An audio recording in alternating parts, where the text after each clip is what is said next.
آپ صلی اللہ علیہ وسلم نے مزید فرمایا وَالصَّلَاةُ نُورٌ، فرمایا یہ جو نماز ہے نا وَالصَّلَاةُ، یہ نماز نورٌ، نمازی کے لیے یہ نورٌ علی نور ہے۔ جہاں جہاں بھی تجھے نور کی ضرورت ہوگی تو نماز اس ضرورت کو پورا کرے گی۔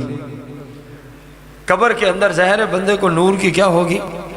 ضرورت۔ اندھیری قبر ہے، قبر کے اندر آپ نے کبھی دیکھا تو نہیں ہے کہ ہم نے کوئی سپلائی وغیرہ کا اہتمام کر کے کوئی جناب بلب لگا دی ہوگی، چلو ابا حضور قبر میں چلے گئے، میری والدہ صاحبہ چلی گئیں، کہیں بھی آپ نے عقل مند لوگوں کا ایسا کام نہیں دیکھا ہوگا۔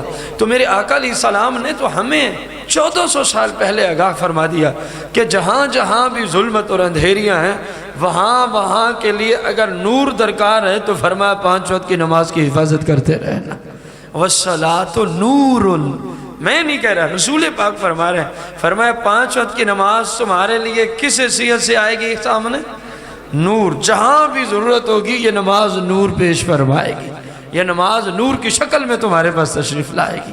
تو جس کو یہ پسند ہے کہ میری قبر میں اندھیرا نہ ہو، میری قبر کے اندر ظلمت نہ ہو، سیاہی نہ ہو، بلکہ میری قبر نور علی نور اور روشن و منور ہو، تو حدیث کی روشنی میں اس کو کیا کرنا پڑے گا؟ جن کو سمجھ ہے یہ ظاہر ہے، جس کو نہیں سمجھ ہے اس کو کیا کہنا، اس کو کیا کرنا پڑے گا؟ کتنے دن؟ جب تک عزریل تشریف نہیں لاتے۔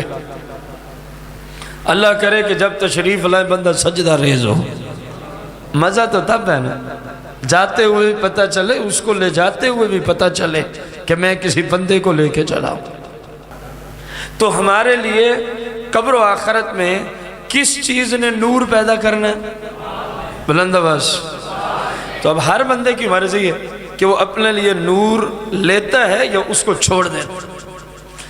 قبر و آخرت کی زندگی بڑی طویل ہے، اور قبر کا جو گھر ہے بظاہر عام لوگوں کے لیے بات ہو رہی، بظاہر عام لوگوں کے حق میں بڑا ہی تاریک اور تنگ گھر ہے، ایسے ہے کہ نہیں؟ میرا خیال ہے کہ اس جہاں میں اتنا چھوٹا کمرہ کسی بندے کا بھی نہیں ہوگا، میرا خیال ہے۔ آپ کا بھی اتفاق ہے اس بات سے کہ جتنی چھوٹی قبر ہمیں ملتی ہے بظاہر، ظاہر ہے جو اللہ والے ہیں ان کے لیے تو پھر وہ کئی کلومیٹر سے بھی بڑی طویل ہو جاتی ہے۔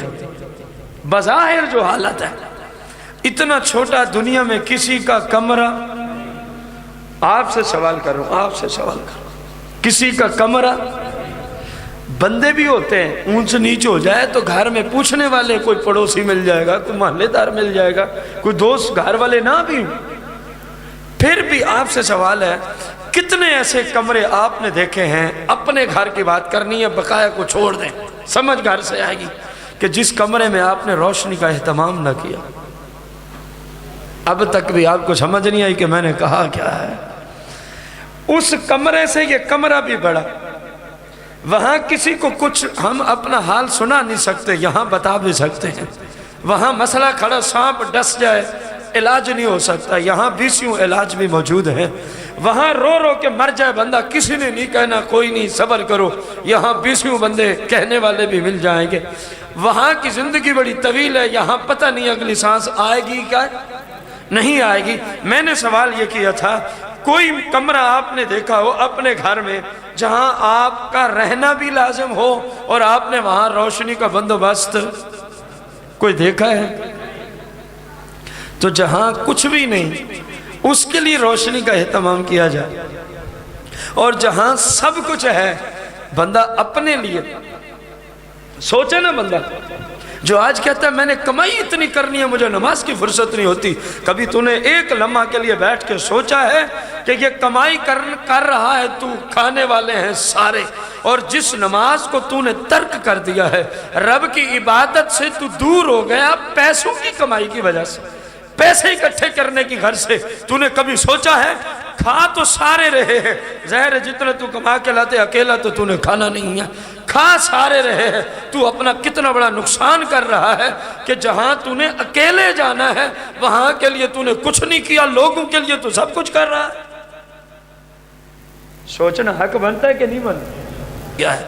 تو بات چل رہی تھی، فرمایا وَالصَّلَاةُ نُورٌ، اور تمہاری قبر و آخرت میں تمہارے حق میں نماز کس درجے میں بن کے آئے گی؟ نورٌ علی، بہت ساری اور نیکیوں بھی ہیں جو نور لے کے آئیں گی، لیکن ان میں نماز بھی کیا لے کے آئے گی؟